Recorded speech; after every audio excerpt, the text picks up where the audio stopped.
आपको बताएं आज पटना पहुंचेंगे केंद्रीय गृह मंत्री अमित शाह। प्रचंड जीत के बाद पहली बार पहुंचेंगे पटना। पार्टी नेताओं के साथ बैठक होने वाली है।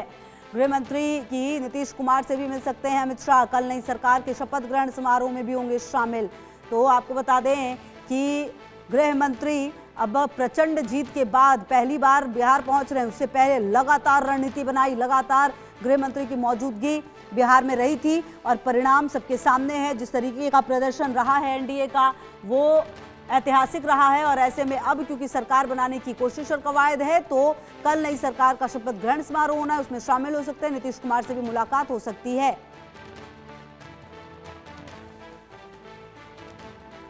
तो आज पटना पहुंचेंगे गृह मंत्री अमित शाह प्रचंड जीत के बाद। और अगर आप देखें तो पार्टी नेताओं के साथ मीटिंग भी है, नीतीश से भी मिल सकते हैं, ये जानकारी भी सामने आ रही है। कल नई सरकार की शपथ ग्रहण में भी शामिल होंगे और कल के शपथ ग्रहण को भव्य बनाने की पूरी तैयारी है।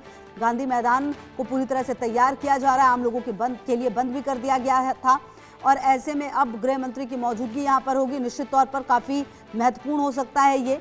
और जब शैलेंद्र की भी मौजूदगी हमारे साथ है। शैलेंद्र, गृह मंत्री की मौजूदगी लगातार पिछले दिनों बिहार में थी, परिणाम सबके सामने है। जिस तरह की प्रचंड जीत मिली है उसके बाद अब गृह मंत्री का यहां पर पहुंचना और नीतीश कुमार से भी मिलेंगे, कल नई सरकार के शपथ ग्रहण समारोह में भी शामिल होंगे। क्या कुछ कार्यक्रम हो सकता है आज?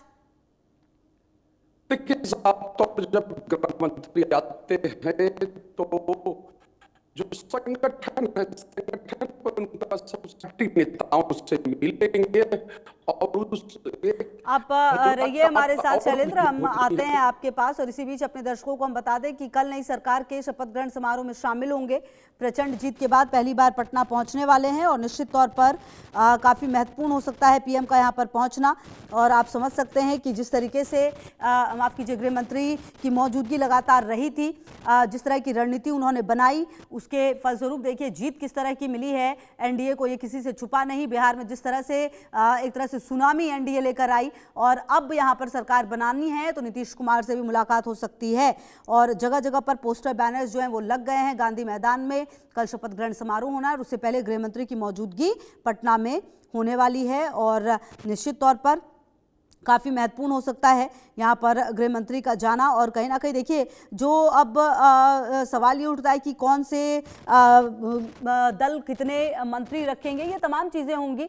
जो उप मुख्यमंत्री हैं वो कौन बन सकते हैं, ये तमाम नाम जिन पर मुहर लगेगी। और कहीं ना कहीं जो फॉर्मूला है वो अब तय हो चुका है लगभग। कहा जा रहा है कि 6 विधायकों पर 1 मंत्री। तो इस हिसाब से जो देखना ये है कि नीतीश कुमार और साथ ही साथ जो जेडीयू है उसके कितने जो विधायक है वो मंत्री पद की शपथ लेंगे, वो कौन कौन से होंगे विधायक जो मंत्री पद की शपथ लेंगे, रिपीट कितनों को किया जाएगा, ये तमाम चीजें होंगी। और कहीं ना कहीं अब देखिए उम्मीदें काफी ज्यादा है। शैलेंद्र की भी मौजूदगी लगातार हमारे साथ है। शैलेंद्र, देखिए कुल मिलाकर अब ये तो तय है एनडीए में सब कुछ लगभग तय हो चुका है कि मुख्यमंत्री नीतीश कुमार बनेंगे, फिर कौन उप मुख्यमंत्री बनेगा, कितने पद किस दल को दिए जाएंगे मंत्री पद के, ये तमाम चीजें डिस्कशन का विषय थी। शायद इन सब पर मुहर हो चुकी है। अब गृह मंत्री की मौजूदगी नीतीश कुमार से भी मिल सकते हैं। क्या कुछ जानकारी? देखिए साफ तौर पे है, गृह मंत्री आएंगे तो जो चीजें बची हुई है यानी विभागों का मामला है और उसका विधानसभा अध्यक्ष का मामला है, ये 2 प्रमुख मामले हैं कि इनको लेकर। और दूसरी एक और बात, क्योंकि डिप्टी सीएम को लेकर कई तरह की बातें हो रही हैं और ये कहा जा रहा है कि एक ही डिप्टी सीएम का पद होना चाहिए, यानी कि जो एक डिप्टी सीएम इस सरकार में होना चाहिए। लेकिन होता क्या है अब ये देखना होगा, क्योंकि कई थ्योरीज अभी चल रही हैं। एक में ये कहा जा रहा है सम्राट चौधरी के साथ मंगल पांडे को बनाया जा सकता है। दूसरी थ्योरी ये चल रही है क्योंकि महिलाओं ने इतना प्रचंड बहुमत दिया है तो कोई महिला विधायक जो है वो डिप्टी सीएम बने, यानी एक प्रतिनिधित्व महिलाओं को भी दिया जाए, आधी आबादी को दिया जाए। अभी ये चल रहा है, अभी ये बातें हो रही हैं। दूसरी बात ये है कि जो जेडीयू है, जेडीयू की ओर से ये कहा गया है कि एक ही अगर पद रहे यानी एक ही डिप्टी सीएम रहे तो अच्छा रहेगा। अब इसमें क्या फाइनल निकलता है, क्या हल होता है, ये देखना होगा। और एक और बात है, क्योंकि विधानसभा अध्यक्ष का पद जो है वो अभी तक बीजेपी के पास था, यानी नंद किशोर यादव, जो आज कहीं उनका कार्यकाल पूरा हो जाएगा, उनकी जगह पर बीजेपी चाहती है कि अपना ही अध्यक्ष रहे। लेकिन जेडीयू ने नरेंद्र नारायण यादव हैं वो जो 8वीं बार विधायक बने हैं, पूर्व मंत्री हैं और साफ तौर पे नरेंद्र नारायण यादव का भी नाम जेडीयू की ओर से पेश किया गया है। ऐसे में ये देखना है कि आखिर किसके पास ये पद रहता है, ये महत्वपूर्ण है, क्योंकि विधानसभा अध्यक्ष का पद विधानसभा के अंदर के विधानसभा या कई सरकार के लिए बहुत महत्वपूर्ण होता है। कई अवसरों पर, कई मौकों पर जो सरकार को लेकर जो चीजें चलती हैं सदन के अंदर, और उसको लेकर भी विधानसभा अध्यक्ष का जो नियमन होता है, विधानसभा अध्यक्ष किस रुख से काम कर रहे हैं, वो बहुत महत्वपूर्ण होता है। विशेष बात यह है, जेडीयू और बीजेपी की लगभग बराबर सीटें आई, कुछ सीटों का अंतर है। ऐसे में जेडीयू की ओर से एक आशंका है कि कहीं बीच में कुछ गड़बड़ नहीं हो, इसीलिए विधानसभा अध्यक्ष का पद वो चाहती है। अब साफ तौर पर है, जब केंद्रीय गृह मंत्री आएंगे तो पद को लेकर क्या बात होती है, किस तरह से इस मामले को सुलझाया जाता है, ये भी देखना होगा।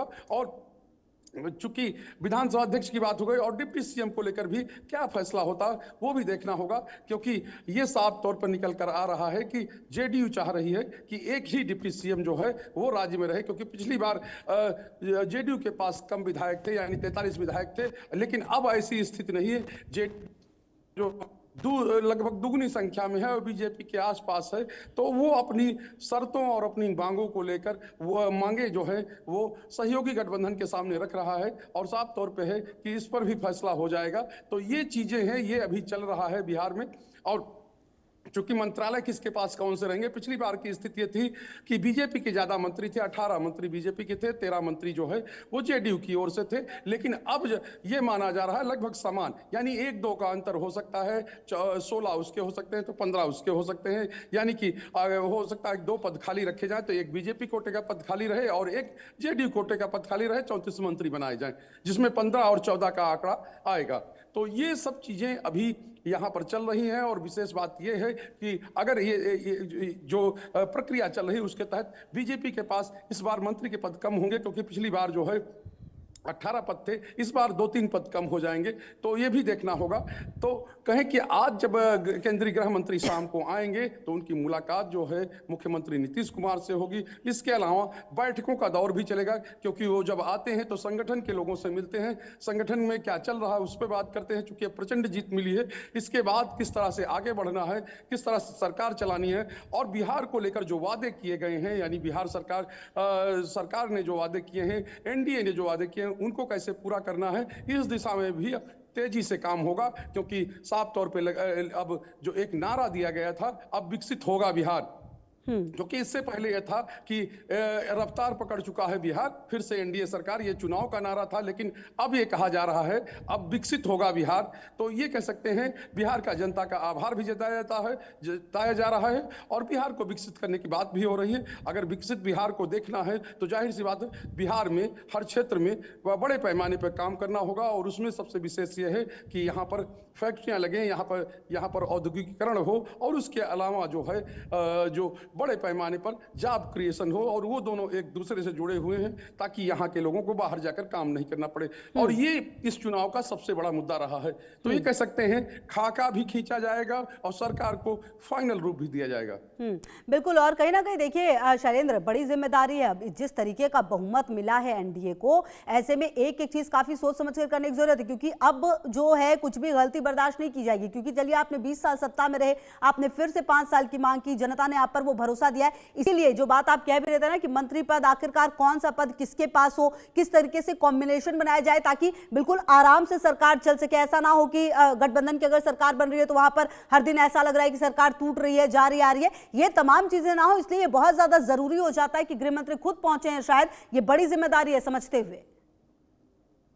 बिल्कुल बड़ी जिम्मेदारी है, और जिम्मेदारी इसलिए भी है क्योंकि केंद्रीय गृह मंत्री ने फ्रंट से लीड किया है इस चुनाव में उनकी जो भागीदारी रही है इस चुनाव को लेकर, जिस तरह से वो काम करते हैं, वो कहें कि उन्होंने किया है। चाहे सीट बंटवारे का मामला हो, चाहे प्रत्याशी यानी सीट बंटवारे के बाद कहीं भी नाराजगी थी, प्रत्याशियों को मनाने का मामला हो, या उसके बाद मैनेजमेंट का मामला हो, वो सब चीजें पटना में बैठकर बिहार में आकर उन्होंने की। और इसके अलावा उन्होंने बड़े पैमाने पर प्रचार किया था। लेकिन चूंकि बीजेपी के चाणक्य कहे जाते हैं या कि कैसे सत्ता में जाना है, क्या स्लोगन होना चाहिए, कौन से मुद्दे होने चाहिए। अब मुद्दे आ गए हैं। विशेष बात यह है कि बीजेपी और जेडीयू यानी एनडीए की ओर से जो वादे ठीक किए है। गए हैं उन पर काम ठीक भी है जो है शैलेंद्र, पहले से रहेगी हो रहा है। लगातार नजर, आगे भी लेंगे आपसे अपडेट। फिलहाल शुक्रिया आपका इन तमाम जानकारियों के लिए।